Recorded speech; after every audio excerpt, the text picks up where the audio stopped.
नांदेडमधून एक धक्कादायक बातमी समोर आली आहे। 17 वर्षीय तरुणी अंकिता पवार ही काही दिवसांपूर्वी एका मुलाबरोबर घर सोडून पळून गेली होती। काही दिवसांनंतर ती पुन्हा घरी आली आणि सर्व काही ठीक सुरू असताना मध्यरात्री आई वडील तिच्या रूममध्ये गेले आणि पुढे काय घडलं पाहण्याआधी AM मराठी न्यूजला जरूर सबस्क्राइब करा। ही घटना अशी की नांदेडच्या हिमायतनगर पोलीस स्टेशनच्या हद्दीत राहणाऱ्या अंकिताचं एका मुलावर प्रेम होतं। हा प्रकार लक्षात आल्यावर घरच्यांनी मुलीस समजावून सांगून इतर जातीच्या मुलासोबत प्रेम करणं चुकीचं आहे असं समज दिला होता। तरी देखील मागील महिनाभरापूर्वी ती प्रेम करणाऱ्या मुलासोबत पळून गेली होती। तेव्हा घरच्यांनी पळून नेणाऱ्या विरोधात पोस्को अंतर्गत गुन्हा दाखल झाला होता। त्यानंतर स्टाकुशाच्या पथकाने मुलीला समजून आईवडिलांच्या स्वाधीन केले होते। मात्र मुलीच्या वागण्यात काही सुधारणा झाली नाही।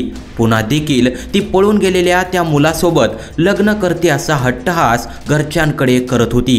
त्यामुळे मुलीच्या आईवडिलांनी तिच्या वागण्याला कंटाळून आणि मुलगा अन्य जातीचा असल्याने समाजात होत असलेल्या बदनामीच्या भीतीने मयतको अंकिता ही शुक्रवारी मध्यरात्री गाढ झोपेत असताना विळ्याने सपासप तिच्या डोक्यावर कपाळावर वार करून तिला यमसदनी धाडले आहे।